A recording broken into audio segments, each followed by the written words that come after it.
The rubber meets asphalt with a sharp squeal as I whip my Honda into the church parking lot on Red River Street. My pulse pounds in my chest, each thump a stark reminder that I belong in a hospital room, not desperately hunting for my child. The blazing afternoon sun glares through my windshield, temporarily obscuring my vision as I slam the car into park. Reverend Brown waits on the stone steps, his lanky silhouette stretched long beside him, holding a weathered stuffed bear. There's Caleb, my little boy, my 7-year-old, tears cascading down his cheeks. I burst from the car and stagger forward, the hospital gown billowing under Evan's quickly borrowed coat. The foremark on my arm pulses with pain as I rush ahead. "Caleb," I shout, my voice cracking. His small features collapse when he spots me. He races down the steps, his teddy bear bouncing against his thigh, and slams into my embrace.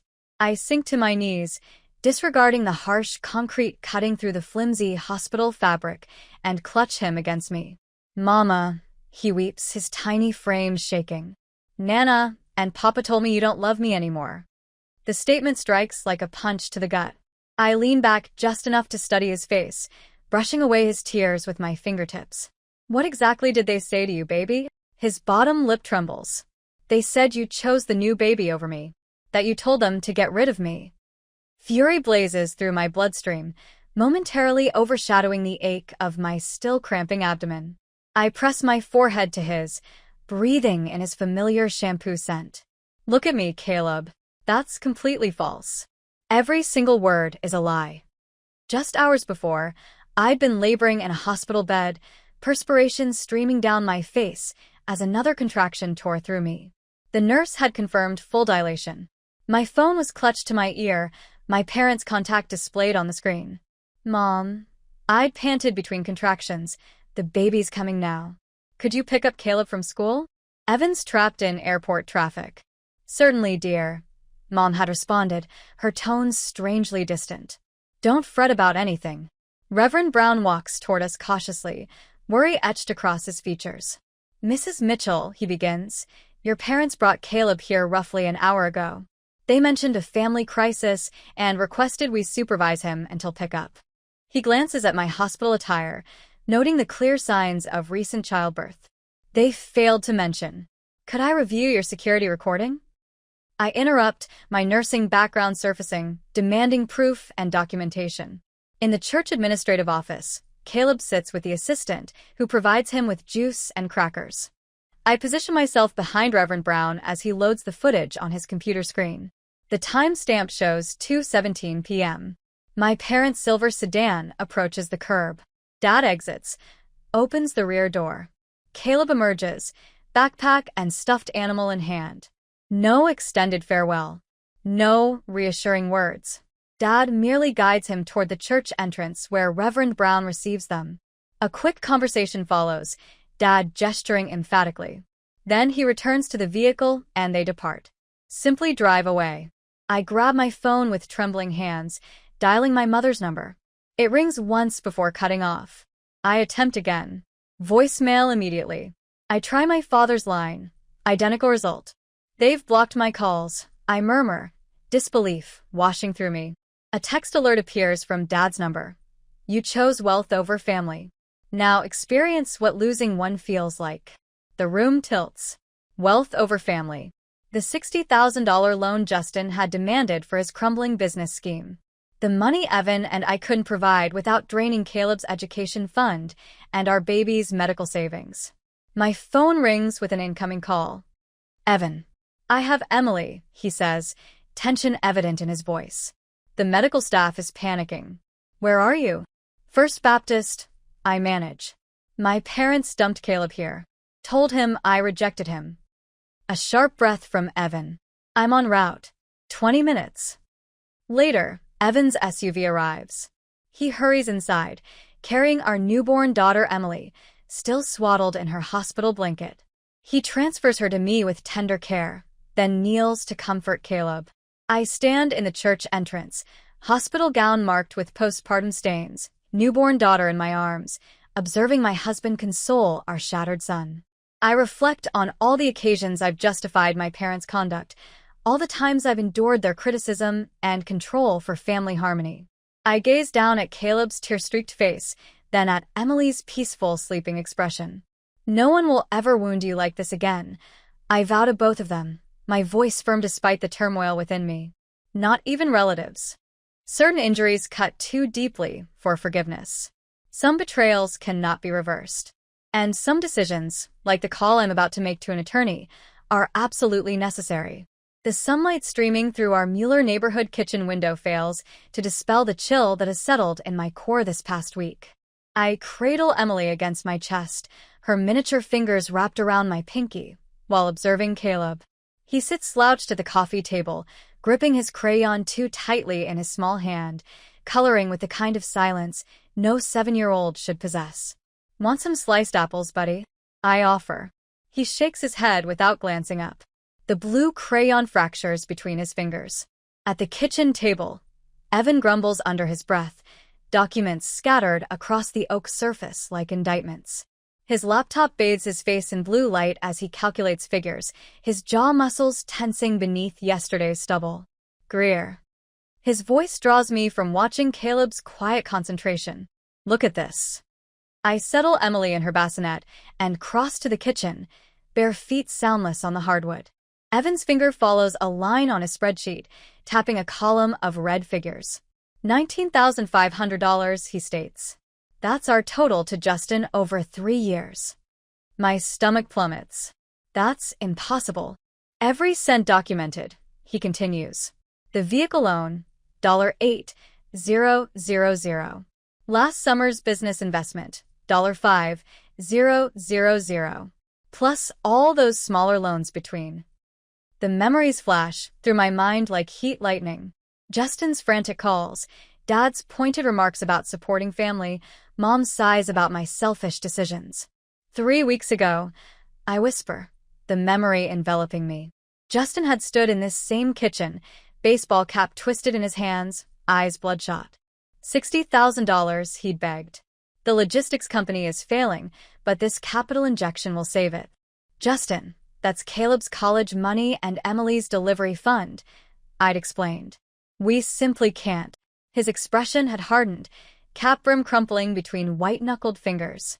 If you won't help me, I'll inform Mom and Dad you've abandoned the family.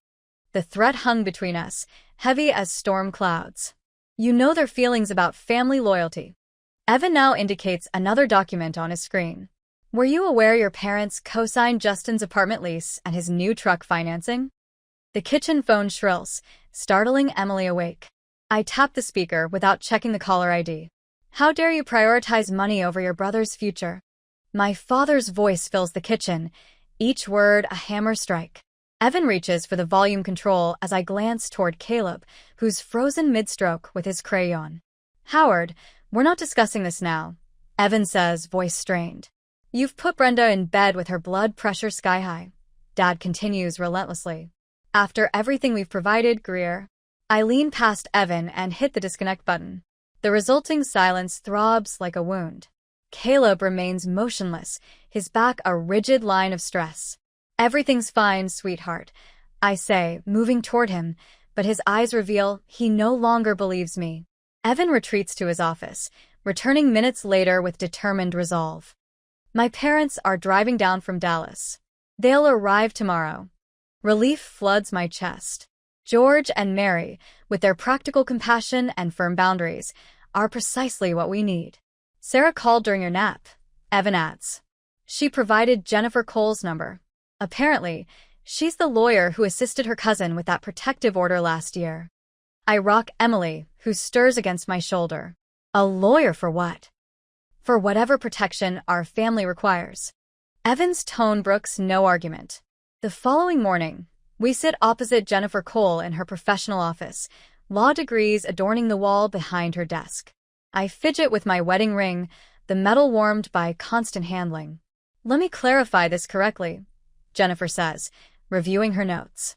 Your parents abandoned your 7-year-old son at a church during your active labor, told him you no longer wanted him, and now they're demanding access to both children while pressuring you about loans to your brother.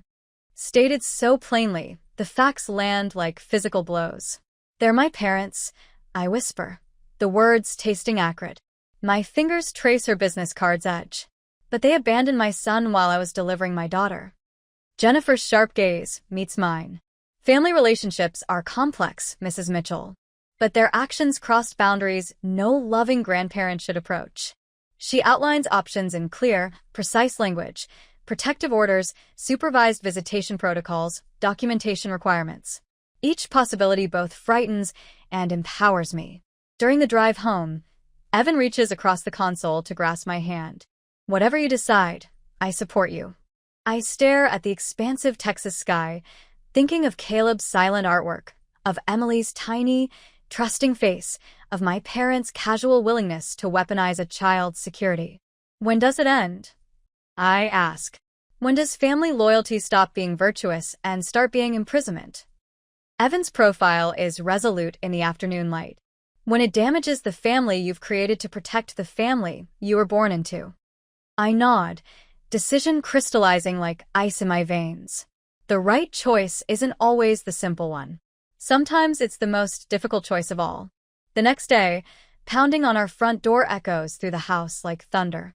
I freeze, bottle halfway to Emily's mouth, her tiny fingers wrapped around my pinky. 3 weeks since her birth, and this is the first morning Caleb hasn't awakened crying.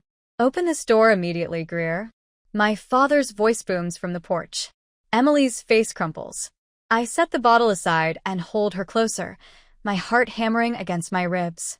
I'll handle it, Evan calls from his home office, already moving toward the entrance.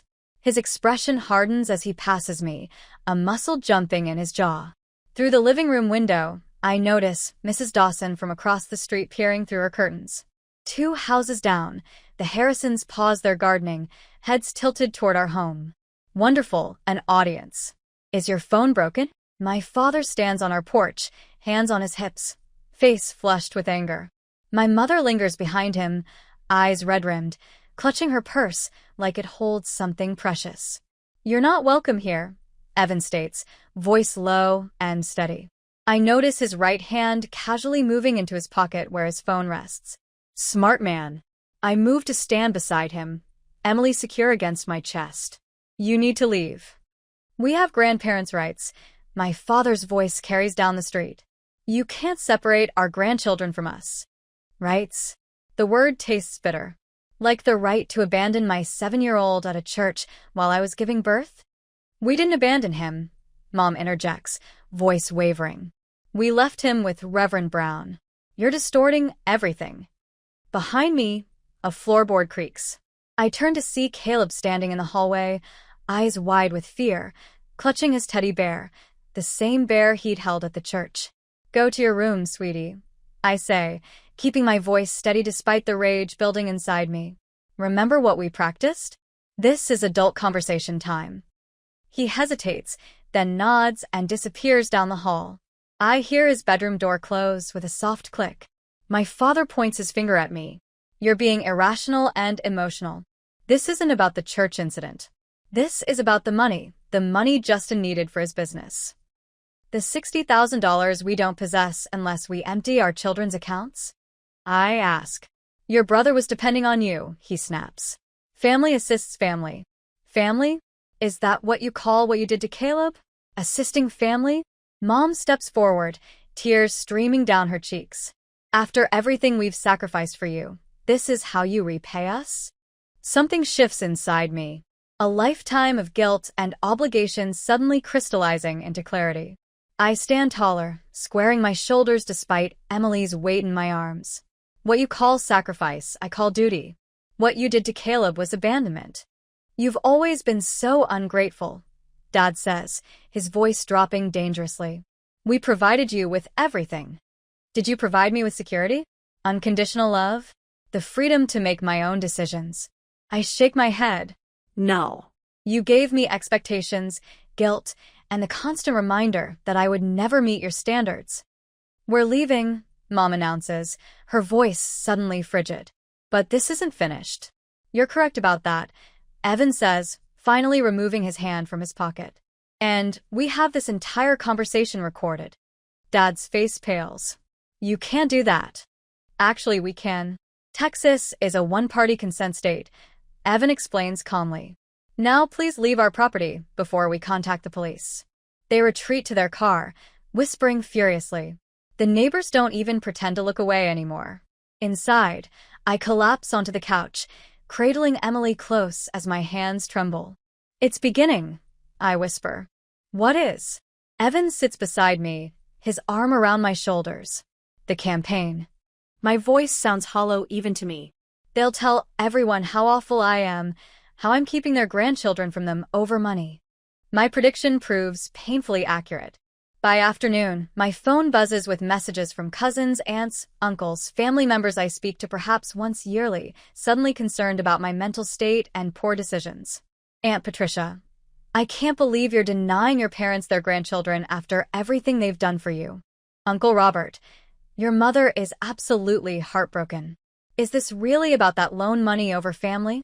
Cousin Stephanie, saw your parents' Facebook post. Are you okay? Sounds like postpartum depression might be affecting your judgment. The last one makes me laugh bitterly. I show Evan, who scrolls through Facebook until he finds my mother's carefully worded post expressing heartbreak over being cruelly separated from her beloved grandchildren by their struggling daughter. They're skilled, I admit, sinking into the kitchen chair. They've always been excellent at portraying themselves as victims.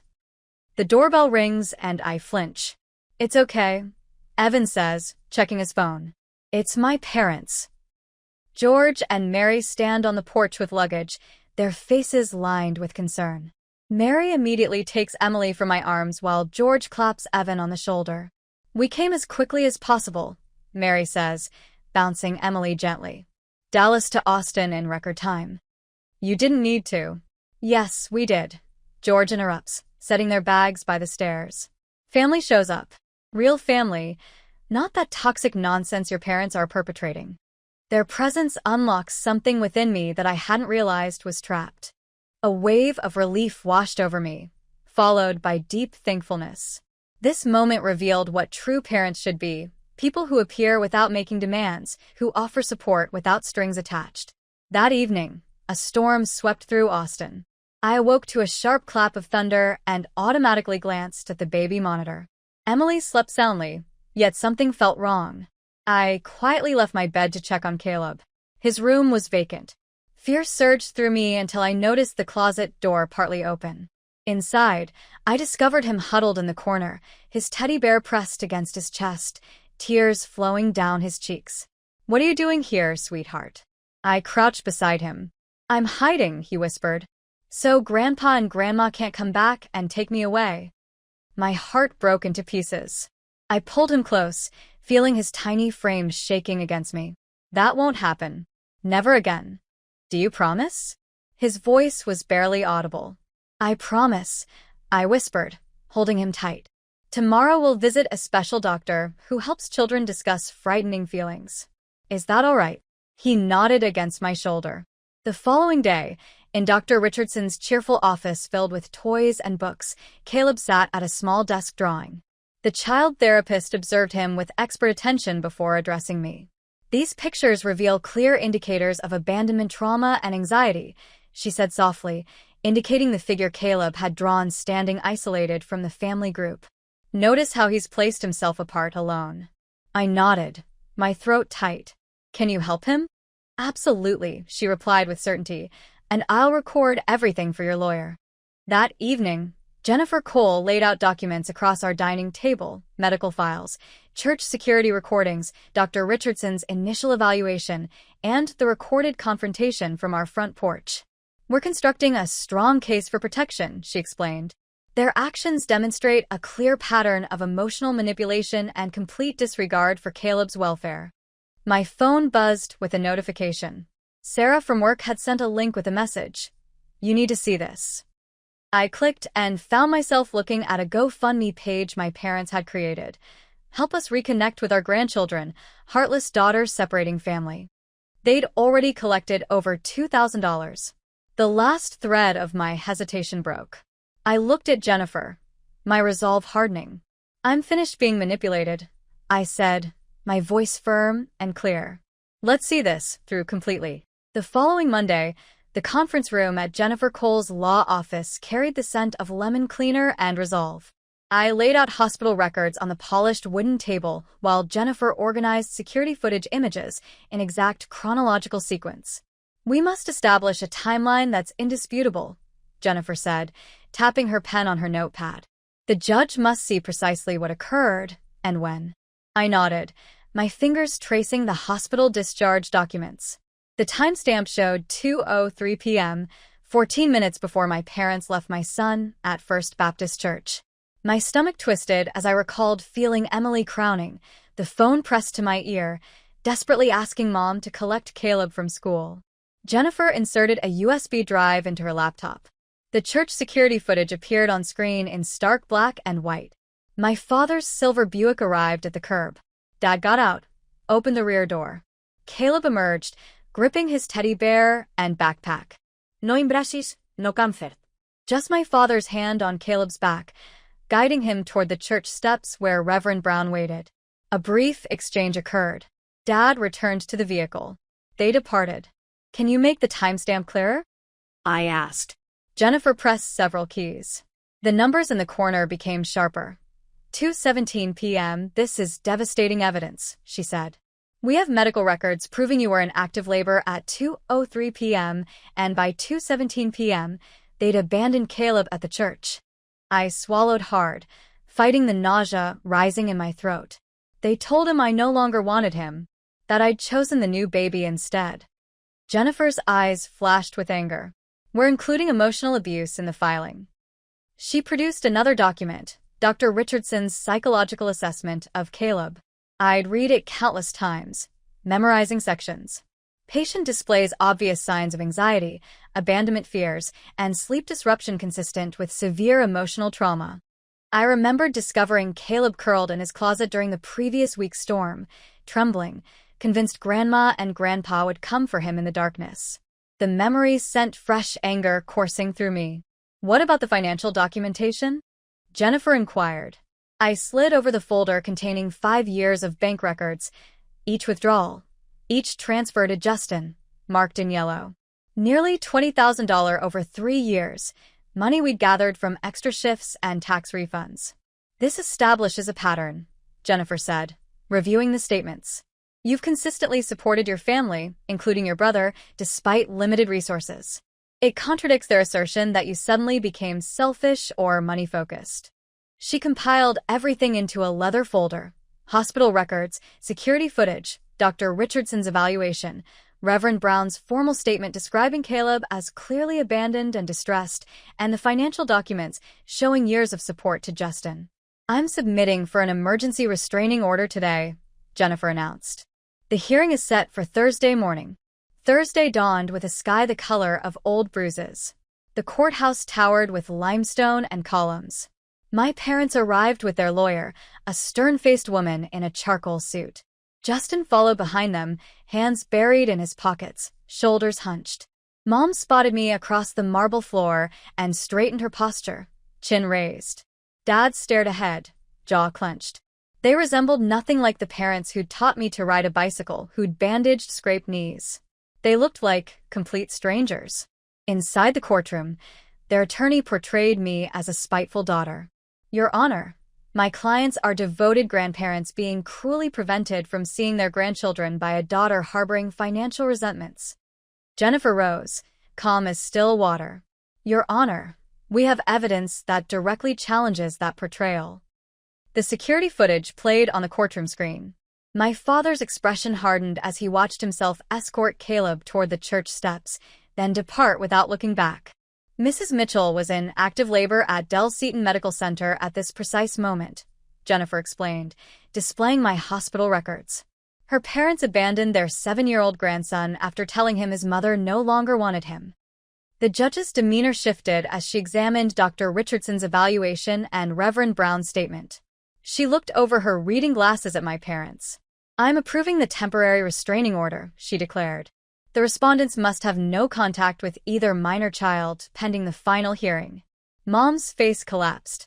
Dad's turned to granite. In the courthouse corridor, as we collected our belongings, Justin approached. He appeared worn down, dark shadows beneath his eyes. Greer, I need to share something with you, he said quietly. I tensed, expecting another assault, another demand. They manipulated me about the $60,000, he confessed. The business was already collapsing. I was just their tool to reach you. The words struck like a physical blow. What? They knew you'd refuse. They wanted you to refuse. It was orchestrated. He ran his hand through his hair. I should have told you earlier. I stared at my brother, this stranger with familiar features. Why would they do that? Control. They're losing their grip on you, your own family, your own life. He swallowed hard. I'm willing to testify about their manipulation tactics. It's time I confronted them. I searched his face for deception and found only exhaustion and remorse. My unexpected ally from the opposing side, surprising, questionable, but potentially crucial. Why should I trust you now? I asked. You shouldn't, he answered, but the court will hear the truth next week. Jennifer's hand rested on my shoulder, warm and reassuring. They'll attempt to provoke you, Greer. Remember what we practiced. Don't grant them that power. I nodded, smoothing imaginary wrinkles from my charcoal pencil skirt. The courthouse hallway hummed with hushed conversations and the sound of dress shoes against marble. Through tall windows, morning sunlight streamed across the floor in golden patterns. I've got this, I told her, though my stomach felt like I'd swallowed razor wire. The courtroom doors opened. My parents entered with theatrical flair designed for maximum sympathy. Dad pushed Uncle Walter in a wheelchair, his oxygen tank hissing quietly. Mom guided Aunt Louise in another chair, her arthritis-gnarled hands clutching a rosary. Elderly cousins I hadn't seen in years trailed behind, all wearing expressions of wounded righteousness. Subtle. Evan muttered beside me. Jennifer's lips pressed thin. Classic manipulation tactic. We took our seats. The judge entered, and proceedings began with a cold formality of legal procedure. I concentrated on my breathing, 4 counts in, 4 counts out, just as Dr. Richardson had taught Caleb for his panic attacks. Then Justin took the witness stand. My brother appeared a decade older than his 36 years, his shoulders curved beneath his navy suit. When he spoke, his voice carried unexpected conviction. My parents have weaponized money and family duty for years, Justin said, looking directly at them. They conditioned us to believe love required conditions. Greer was expected to be flawless. I was permitted to fail repeatedly. Mom's face twisted with fury. Dad scribbled frantically on a notepad, shoving it toward their attorney. Their lawyer stood, adjusting his tie. Isn't it accurate that you've borrowed thousands from your sister? Your testimony is purchased. Shame flickered across Justin's face, but he straightened his shoulders. Yes, I owe her money. That's precisely why my testimony carries weight. I'm here to spite that debt, because truth matters more than what I owe her.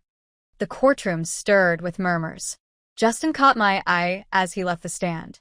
For the first time in years, I saw my real brother, not the manipulated pawn he'd become. Jennifer stood, tablet ready. Your Honor, I'd like to present Exhibit C. The overhead screen illuminated. My father's text message appeared enlarged for everyone to see. You chose money over family. Now you understand what losing one feels like. A collective gasp swept the room. Uncle Walter removed his oxygen mask to stare at my father. Aunt Louise's rosary beads slipped from her fingers, clattering to the floor.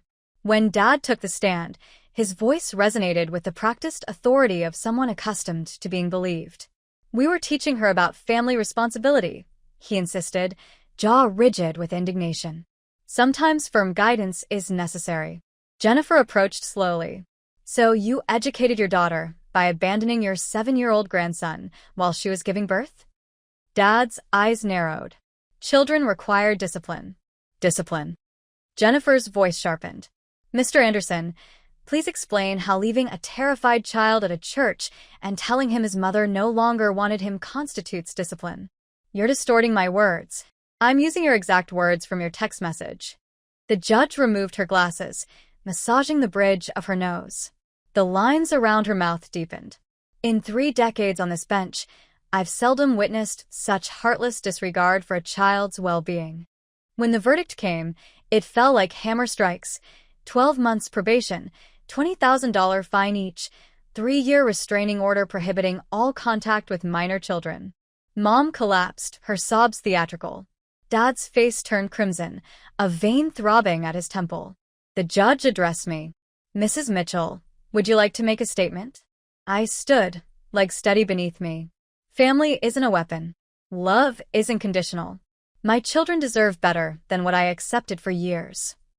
Outside, reporters gathered on the courthouse steps. I paused at the top, watching my parents push through the crowd toward their vehicle. "Wait," I called.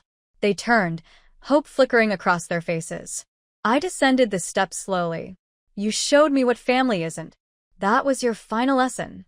Dad's mouth opened, but for once, no words came. Mom reached toward me. "Greer, please, no." The word felt clean, like fresh air after a storm. "It's over." As they walked away, Aunt Louise approached, her walker tapping against concrete. "We had no idea, honey. We're so sorry. We believed them." Uncle Walter nodded beside her. "All those stories about you being difficult, ungrateful." He shook his head. "We should have asked you directly." Evan appeared at my side, his hand finding mine. Justin approached cautiously, envelope in hand. "This is just the beginning. I'll repay every penny," his voice cracked, "and I'll be the brother you deserve." I accepted the envelope, feeling its weight. The first installment. Yes, but more importantly, a promise. The sun broke through clouds, warming my face. For the first time since Caleb was born, I felt the full weight of obligation lift from my shoulders. The path ahead wouldn't be easy, but it was finally mine to choose. "Let's go home," I told Evan as we reached the car. "Our children are waiting." The early morning sun filtered through kitchen blinds, casting golden stripes across the counter where I stood mixing pancake batter. My scrubs felt fresh against my skin, the day shift still a novelty after years of overnight rotations. From the living room, Caleb's laughter rang out, bright and unrestrained, a sound that 6 months ago seemed lost forever. "Mom, Dad says I can help install the bird feeder after breakfast," he called. I poured batter onto the sizzling griddle, breathing in the sweet aroma. "Save some energy for homework later, buddy." Evan appeared in the doorway, Emily nestled against his shoulder. My husband's dark hair stood in sleep-tousled spikes, his worn Texas Longhorns shirt spotted with formula. "Someone refused her bottle until Daddy tried," he said, pressing a kiss to my neck as he passed. "Conference call at 10, but I'll take her afterwards so you can rest before your shift." I flipped the pancakes, watching the perfect golden circles rise. 6 months ago, I could barely function, racing between hospital shifts, therapy sessions for Caleb, and court appearances. Now our daily rhythm felt almost normal. The doorbell chimed. "That'll be Mom and Dad," Evan said. His parents, George and Mary Mitchell, entered carrying grocery bags and wide smiles. They'd rented a house 3 blocks away, leaving their Dallas condo to become the grandparents my children deserved. "Something smells delicious," Mary said, placing a container of fresh berries beside me. Her silver hair caught the light as she lifted Emily from Evan's arms. George settled at the table, immediately engaging Caleb about his model airplane. "Those wing connections look perfect, Captain." The pancakes sizzled as I added another batch to the griddle, my chest tightening with unexpected emotion. This is what family should feel like: supportive, unconditional, warm. My phone vibrated. A text from Justin. "Still on for Sunday dinner? Found vintage airplane decals for Caleb." I typed back, "Yes. 5 p.m. bring your appetite." My brother visits monthly now, each visit accompanied by a check toward his debt. He works dispatch at a local logistics company, steady, responsible work. The man who appears for Sunday dinners barely resembles the desperate figure who once threatened our family's stability. Later that afternoon, I stood in our backyard beneath the sprawling pecan tree, untangling copper wind chimes. The metal caught sunlight, sending warm reflections dancing across the grass. Sarah, my fellow yard nurse, approached from where she'd been helping Evan with the grill. "Beautiful," she said, nodding toward the chimes. "How's Melissa doing? The new nurse you were mentoring?" I threaded thin nylon cord through copper tubes. "Better since she established boundaries with her parents." I told her sometimes the strongest thing is knowing when to walk away. You taught us all that lesson, Sarah said quietly. The breeze lifted my hair as I hung the chimes from a low branch. They chimed softly, their music a gentle counterpoint to distant laughter from the house.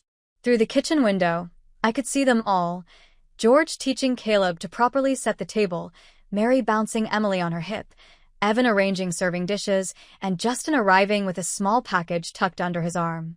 I remembered the tense Sunday dinners of my childhood, where family meant obligation rather than joy, where love came with conditions and loyalty was weaponized.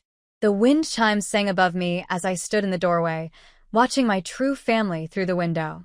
Sometimes you have to sever ties and let them go. It's difficult, but protecting my family was the right decision. The deepest wounds to heal are those inflicted by people who should love you most.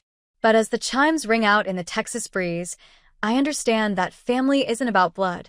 It's about who remains standing beside you when storms pass and who helps you hang wind chimes in the sunshine that follows.